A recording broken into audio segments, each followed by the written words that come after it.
Bienvenue sur Astro-Roche. Je suis Julien Sercourt, chargé de communication sur les astéroïdes.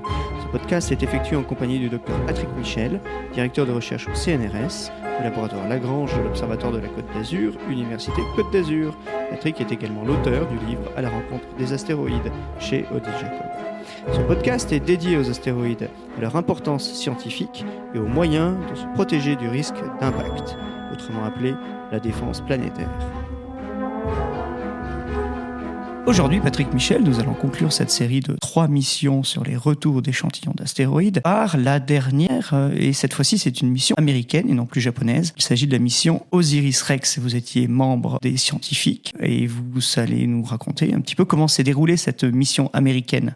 Alors effectivement, OSIRIS-REx est une mission de la NASA qui avait été proposée au début dans un programme de la NASA qui s'appelle Discovery en 2004 et qui n'avait pas été sélectionnée parce qu'elle était au-delà du budget limite alloué à ce programme. Et donc elle a été reproposée en 2009 au programme New Frontier qui permet d'avoir un budget plus grand, c'est 800 millions de dollars sans le lanceur. D'accord. Et elle a été sélectionnée en 2011. Et ça c'était extraordinaire parce qu'évidemment quand on a beaucoup travaillé sur les propositions, qu'on s'est fait jeter une fois et qu'enfin on réussit.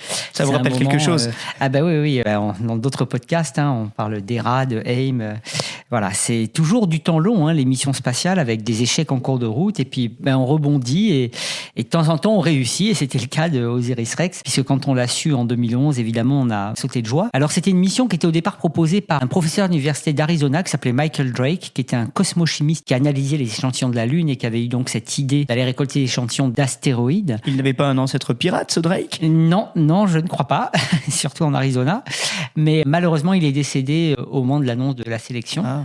Et c'est donc Dante Lauretta, qui était son étudiant, qui a repris le leadership de la mission. Et je dois dire que, voilà, et compte tenu de la personnalité de Mike Drake, qui était une très forte personnalité, arriver derrière lui, c'était quand même pas évident. Et il a pris le train en route de façon magnifique finalement, parce qu'il a réussi à conduire une équipe qui était quand même assez grande. Les missions du programme New Frontier de la NASA sont des grosses missions, donc avec des grosses équipes. Et reprendre après Mike Drake, c'était pas évident. Est-ce que les effectifs sont plus importants que pour les missions japonaises? Avec la NASA, on a quand même des moyens beaucoup plus grands. D'ailleurs, la mission Hayabusa 2 avait coûté beaucoup moins cher que la mission OSIRIS-REx. D'accord. Alors qu'elle avait le même objectif. Donc en fait, pour cette mission-là, peut-être pas revenir aux objectifs que j'ai expliqués dans le cas d'Hayabusa 2. Simplement pour le résumer, c'est aller voir les astéroïdes les plus primitifs qui peuvent nous renseigner sur l'émergence de la vie sur Terre, le rôle qu'ils ont eu dans cette émergence et sur la formation des planètes et les premiers instants du système solaire parce qu'ils ont gardé la mémoire de la composition initiale des ingrédients qui étaient à la base de la formation du système solaire et de la formation des planètes.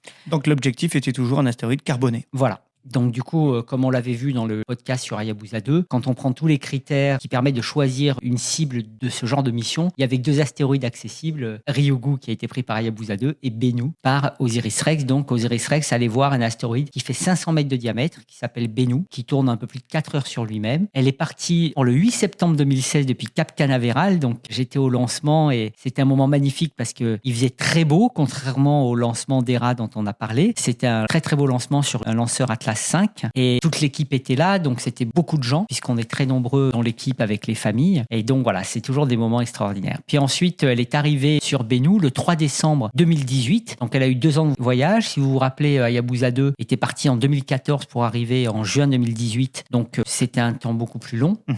C'est pour des raisons de mécanique céleste, simplement les orbites, l'accessibilité des corps. Et en fait, ce qui était intéressant, c'est qu'elle est donc arrivée quelques mois après qu'on ait reçu les images de l'astéroïde de Ryugu sur Hayabusa 2, dont vous vous souvenez dans le podcast dédié qu'on avait été surpris par l'abondance de rochers à la surface de ce corps qui avait obligé l'équipe à revoir les stratégies pour descendre avec une meilleure précision pour éviter tous les rochers. Du coup, on était préparé psychologiquement à avoir des surprises sur Bennu, puisque même type de corps, plus petit, mais corps de même composition a priori. Et évidemment, on a trouvé la même chose, c'est-à-dire une abondance incroyable de rochers.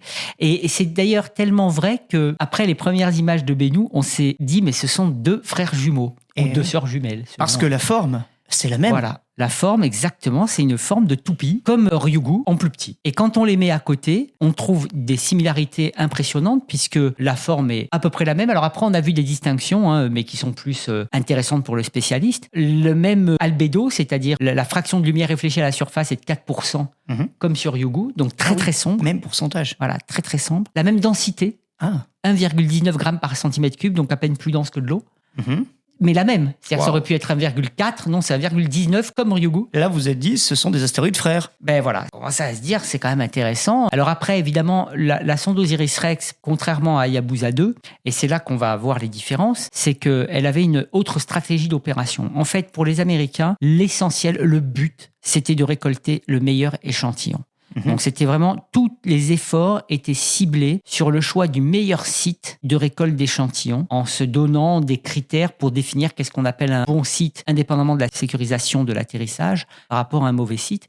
Mais c'était vraiment limiter les efforts à cet objectif-là. Contrairement aux Japonais qui, en plus de la récolte d'échantillons, ont balancé des atterrisseurs, une expérience d'impact, enfin tout ce dont on a parlé dans le podcast Hayabusa 2. Les Américains, eux, n'avaient que des instruments à bord de la sonde et des stratégies de survol de l'astéroïde qui permettaient de faire un choix. Donc, il n'y avait pas toutes ces opérations complexes qu'ont fait les Japonais. Et risqué. Mais il y avait quand même d'autres risques parce que les Américains, contrairement aux Japonais, dès le premier mois, donc à la fin du mois de décembre 2018, je crois même que c'était le 31 décembre qu'ils l'ont fait, on décidait de se mettre en orbite autour de Bennu. Ce qui n'avait pas été fait dans le cas d'Hayabusa 2. La sonde restait à 20 km de distance sur une orbite parallèle. On appelle ça en anglais du hovering. Alors que là, c'était vraiment se mettre en orbite, ce qui a permis d'accomplir 2 records liés, mais les Américains viennent dire que c'est 2 records, mais l'un va avec l'autre. C'est que c'est l'orbite la plus basse autour d'un corps céleste, mais en même temps, et c'est l'orbite autour du corps le plus petit. Eh oui. Mais les deux vont ensemble parce que pour être en orbite autour d'un corps, il faut être à une distance qui permet à la gravité de ce corps d'agir. Oui. Et comme il est petit, nécessairement, l'orbite est basse. Et basse, oui.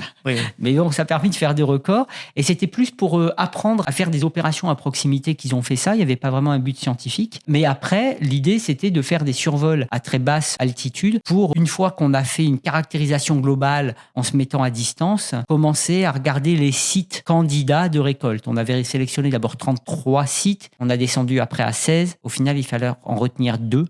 Un nominal et un de backup, et je reviendrai là-dessus. Mais alors, la première difficulté qu'on a eue, c'est qu'en janvier 2019, donc à peine un mois après avoir fait les premières images de Bennu à proximité, eh bien, on se réunissait à Tucson pour commencer à écrire les articles, parce qu'en fait, le centre d'opération scientifique est à Tucson, du fait que le responsable scientifique est professeur à l'Université d'Arizona, donc tout était organisé à Tucson. Et là, on commençait à écrire les premiers articles. Moi, j'étais pas très content de ça, parce qu'on comprenait pas encore ce qu'on voyait, il fallait déjà publier. Mais bon, c'est un petit peu comme ça, comme les données deviennent publiques. Ouais, mais c'est aussi parce que les données deviennent publiques très vite, donc il faut au moins que l'équipe ait la primauté des premiers résultats. Voilà, donc ça se comprend un petit peu. Mais alors là, un truc incroyable est arrivé en pleine réunion, pendant qu'on discutait de ce qu'on voyait. Un collègue américain, Karl Hagenauer, est arrivé dans la salle et a crié « Bennu est actif, Bennu est actif !» Et on se demandait « Mais qu'est-ce qui se passe ? Bennu est-il une comète ?» Voilà, mais on ne comprenait pas très bien d'ailleurs. Bennu is active. Qu'est-ce que c'est ? Et là, il nous met une image sur l'écran. Alors, je raconte ça plus en détail dans mon livre. J'ai tout un chapitre sur Osiris-Rex, mais en gros, il met une image sur l'écran et on voit l'astéroïde et puis des points blancs à côté, lumineux en tout cas. Et là, il nous dit, écoutez, j'ai vérifié, il n'y a pas de champ d'étoiles derrière. Et en fait, ces points bougent et ce sont des particules qui sont éjectées naturellement de Bennu. Donc, un peu comme une comète dont la poussière est éjectée du fait de la sublimation de la glace quand elle passe près du Soleil. Eh ben là, il y a des particules qui sont éjectées. Et d'ailleurs, on ne savait pas pourquoi. Et ça a été une première source d'inquiétude. D'abord, d'excitation scientifique, évidemment, parce que c'était la première mission qui voyait un astéroïde actif. Donc, c'est quand même assez sympa. Mais après, tout de suite, on s'est mis à analyser un petit peu les trajectoires de ces particules, leur vitesse. On a essayé d'estimer leur taille, une douzaine de centimètres au plus, et pour voir si ça pouvait poser un problème à la sonde. Ah oui, sécurité d'abord. Sécurité d'abord. La sonde doit s'approcher, elle doit d'ailleurs observer les sites candidats, puis après atterrir pour prendre un échantillon. Cette activité était très localisée. Alors elle était localisée, c'était pas évident d'ailleurs de définir où elle avait lieu, c'était pas nécessairement qu'à un seul endroit, et c'était régulier. On s'est aperçu après qu'il y avait des gros moments d'activité séparés par des moments d'activité plus faibles, mais avec une certaine régularité. Un peu comme du volcanisme ? Là, ça peut pas être du volcanisme parce qu'il n'y a pas de chauffage interne, mais on pourrait envisager, enfin il y a plusieurs hypothèses, on ne sait toujours pas, mais on pourrait envisager effectivement qu'il y ait des minéraux hydratés qui soient chauffés, créent de l'évaporation, qui éjectent des particules. Voilà. Il y a une de ces idées-là, donc une sorte de volcanisme, on peut dire, mais ça n'en est pas. Il y avait éruptions aussi de cailloux. Des éruptions de cailloux, du fait qu'il y a très peu de gravité, donc une toute petite perturbation, une toute petite poche qui éclate et ça émet des particules. Après, il y avait simplement les micrométéorites qui régulièrement tapent sur l'astéroïde. Et d'ailleurs, on avait vérifié que la régularité de ces impacts est corrélée avec les activités de Bennu. Donc, ça pourrait aussi être ça. Encore une autre possibilité. Encore une possibilité, il y en a plusieurs. Malheureusement, on n'a pas pu définir laquelle c'était. Mais en tout cas, ça a été une source d'inquiétude jusqu'au moment où on s'est aperçu que finalement, ces particules, vu leur vitesse et leur taille, ne posaient pas de problème si elles tapaient sur la sonde, parce qu'elles portaient une énergie qui était très faible. En fait, c'était juste que la caméra était excellente sur Osiris-Rex. Voilà, exactement. Et ça, c'est ça qui a permis de les détecter, et c'est pour ça que on a vérifié si dans les images des autres missions, on pouvait détecter des particules qui étaient éjectées, parce que si c'était les micrométéorites, le scénario des impacts des micrométéorites, à ce moment-là, tous les astéroïdes le subissent, donc devraient être actifs. Oui. Et c'est peut-être le cas, sauf que aucune autre mission avait une sensibilité de leur caméra qui permettait de voir ce type de poussière. Donc c'est pour ça que la question reste en suspens. On peut pas trancher entre les scénarios, parce que on n'avait pas la possibilité de détecter ce genre d'événements sur les astéroïdes qu'on avait visités auparavant. Donc c'est un peu dommage. Alors ensuite, la sonde a fait des survols à basse altitude. On a sélectionné 13 sites, puis 16, puis finalement 2, avec le critère qu'il fallait pas que les roches soient plus hautes qu'1 mètre de haut pour pouvoir approcher la sonde en sécurité. Et le problème qu'on ne trouvait aucun site plus large que 10 mètres. Comme sur Ryugu. Comme sur Ryugu, parce que c'est un frère jumeau. Parce que c'est un frère jumeau. Alors, on y reviendra d'ailleurs là-dessus. Et en fait, le problème qu'avaient les Américains, c'est que contrairement aux Japonais, ils n'avaient pas à leur bord des marqueurs artificiels. Vous savez, c'était peut-être des petites billes qui flashent et que la sonde Hayabusa 2 avait à son bord. Il faut écouter ce podcast. Et qu'ils ont fait descendre à la surface, et ils s'en sont servis pour que la sonde se repère. Oui. Et un repère de surface pour pouvoir atterrir. Donc du coup, ce qu'ont exploité et développé les Américains, c'est ce qu'on appelle en anglais le Natural Feature Tracking, c'est-à-dire le suivi de caractéristiques naturelles de surface. Donc ils ont fait des descentes avec la sonde et ils ont appris à la sonde à reconnaître par elle-même des caractéristiques naturelles qui peuvent représenter un danger. Par exemple, des rochers sont classés comme dangereux, et petit à petit, elle les reconnaissait par elle-même. C'est ce qu'on appelle le machine learning, c'est ça ? Voilà, c'est du machine learning, mais à défaut d'avoir quelque chose d'artificiel qu'on puisse déposer sur lequel elle puisse se repérer, il a fallu qu'on lui apprenne à se repérer à partir de rochers de surface. Tout simplement. Voilà. Donc ça a été un entraînement. Ça a obligé à retarder l'opération de récolte de quelques mois. Puis il y a eu la pandémie, donc on l'a encore retardé pour que finalement elle se produise le 20 octobre 2020. Alors la stratégie, c'est très différent de Hayabusa 2 sur la façon de récolter. Par contre, c'est la même opération de touch and go, c'est-à-dire que l'idée reste toujours de rester un minimum de temps à la surface, sans s'ancrer parce que ça nécessite des hypothèses supplémentaires sur les propriétés du sol. Et là, cette fois-ci, on déploie un bras qui est plié au départ dans la sonde et qui va faire 3 mètres de long, au bout duquel il y a un cylindre avec des trous. Et quand ce cylindre touche la surface, ça dégaze de l'azote, donc gazeux, ça crée un vent artificiel qui va entraîner les poussières qui y a à la surface à l'intérieur du cylindre. Et avec ça, sur la base d'expériences qui ont été faites avec des vols paraboliques pour être dans des conditions de gravité faibles, eh bien, selon les caractéristiques et les propriétés de surface, on pouvait récolter un minimum de 60 grammes, qui était l'objectif donné à la NASA, voire jusqu'à 2 kilos. Et donc, c'était ça la stratégie choisie, mais bien sûr, ça reposait sur la présence de grains de surface qui fassent moins de 3 cm, qui était la taille limite des trous dans le cylindre. Et ça, on ne savait pas au départ si on aurait. Donc d'ailleurs, on était très inquiet au début, parce que les premières images n'avaient pas les résolutions pour voir des grains de 3 cm. Et donc, c'est à partir des survols à basse altitude qu'on a atteint une meilleure résolution, mais toujours pas 3 cm. Mais à partir de ça, on s'est dit qu'il y avait. Mais voilà, c'était pas encore clair. Et donc, 2 sites ont été choisis. Alors, pourquoi est-ce qu'on a besoin de 2 sites ? C'est parce que si on fait une tentative sur le premier site et qu'elle doit être avortée, eh bien, on est obligé de balancer le gaz des propulseurs, activer les propulseurs de la sonde pour la faire remonter. Et du coup, on va contaminer le site et perturber sa géologie. Et donc, il faut aller sur un autre site pour faire la récolte. Parce qu'on veut absolument préserver la composition des échantillons qu'on va récolter, puisque c'est celle-ci qu'on va analyser en laboratoire. Et oui, c'est primordial. Donc du coup, on avait 2 sites à cause de ça. Bon, il se trouve que la récolte a parfaitement réussi le 20 octobre. Alors on était tous en ligne, on aurait dû être dans la salle d'opération, mais avec la pandémie, on n'avait pas le droit de voyager.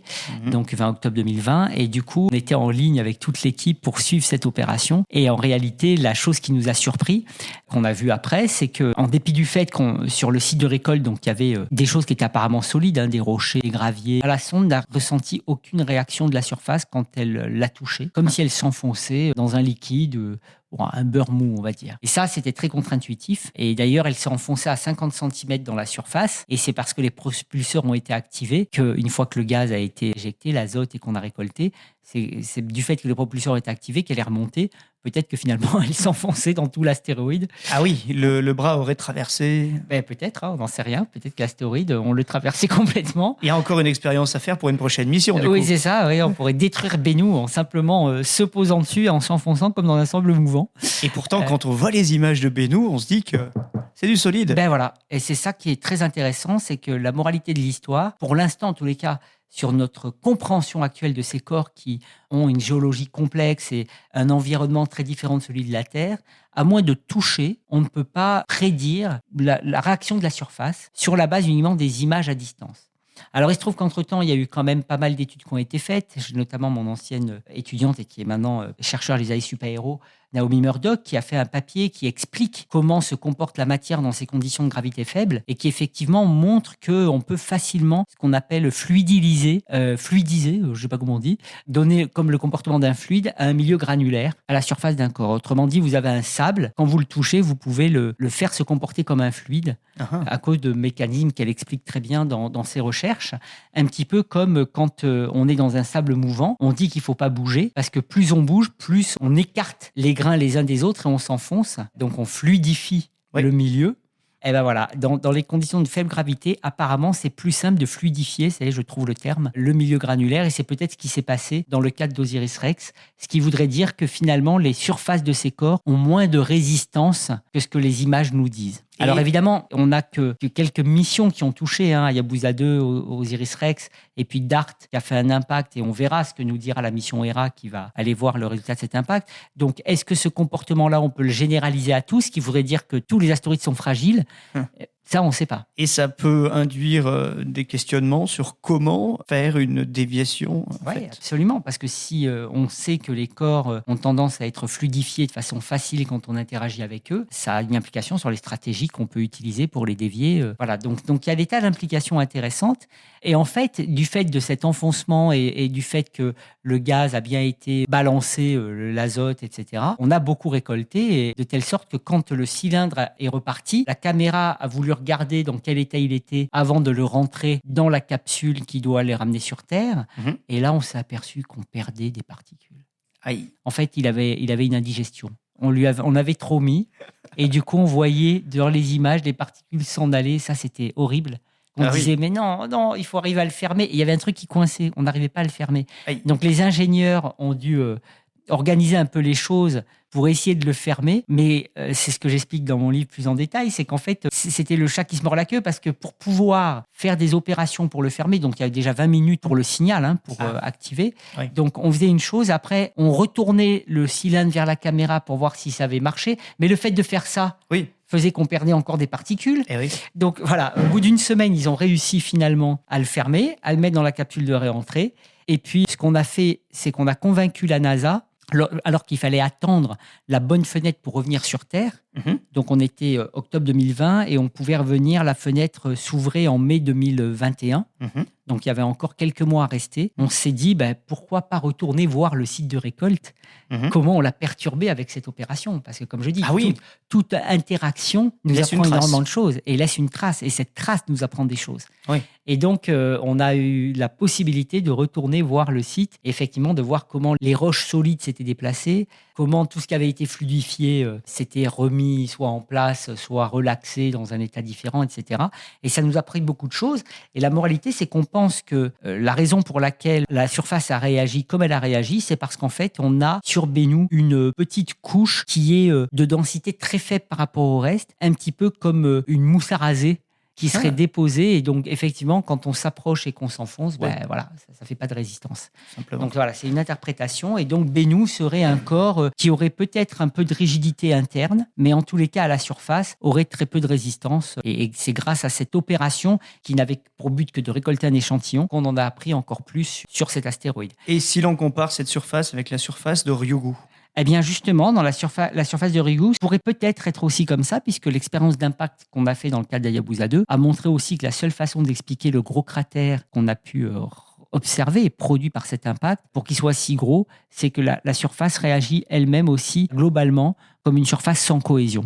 Donc on a à peu près la même conclusion que dans le cas de Bennu. C'est pour ça que je dis que c'est intéressant, parce que deux astéroïdes du même type ont l'air d'avoir le même comportement mécanique. Est-ce qu'on peut généraliser à tous les astéroïdes du même type ? On ne sait pas, on n'en a que 2. Mais c'est intéressant. Et d'ailleurs, j'avais publié un article avec mes collaborateurs et des membres de la mission qui montrait que peut-être, en tous les cas, sur la base de ce qu'on savait à l'époque de Ryugu et Bennu, il n'était pas impossible que les deux viennent du même corps parent. Parce qu'il faut savoir que ces objets-là sont des fragments de corps plus gros qui ont été détruits dans la ceinture des astéroïdes parce qu'ils sont trop petits pour avoir survécu pendant toute la durée du système solaire jusqu'à maintenant. Donc ils se détruisent, ils sont envoyés sur des parcours très similaires au final ? Ben oui, c'est ce qu'on semble penser. Les orbites qu'ils ont actuellement pointent vers la même région d'origine dans la ceinture des astéroïdes, et il se trouve que dans cette région-là, il y a une famille d'astéroïdes, donc un groupe d'astéroïdes qui ont à peu près les mêmes propriétés spectrales. Et cette famille, c'est en fait des astéroïdes qui sont nés d'un même corps.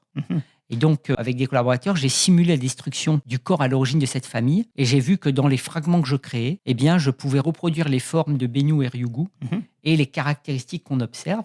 Et donc, j'avais proposé dans un papier publié dans Nature Communication en 2020 que c'était pas nécessaire, mais en tous les cas, pas impossible que les deux viennent du même corps parent. Et d'ailleurs, lorsqu'on parlera de l'analyse des échantillons de Bennu et Ryugu dans un autre podcast, eh bien, on verra que, en tous les cas, pour l'instant, le résultat de cette analyse ne contradit pas cette possibilité.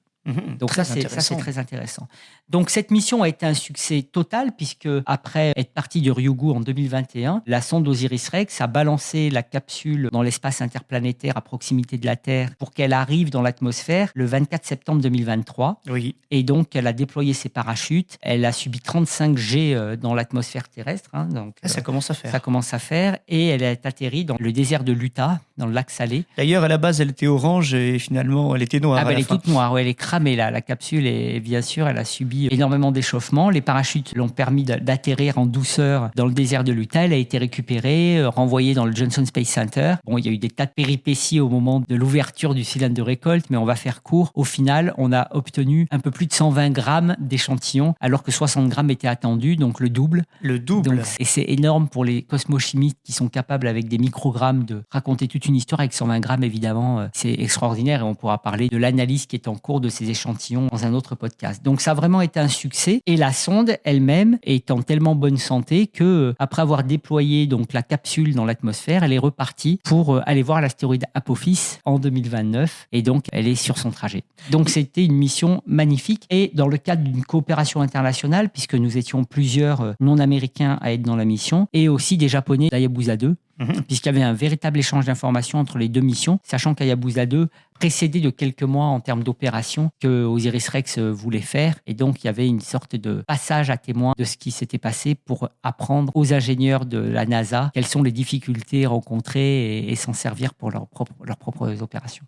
Eh bien Patrick, merci beaucoup. Nous reparlerons évidemment de cette analyse d'échantillons dans un prochain épisode, et nous parlerons évidemment d'Osiris Apex, car OSIRIS-REx a changé de nom en changeant de mission. Et de cible. Apophis. Bonne journée et à bientôt.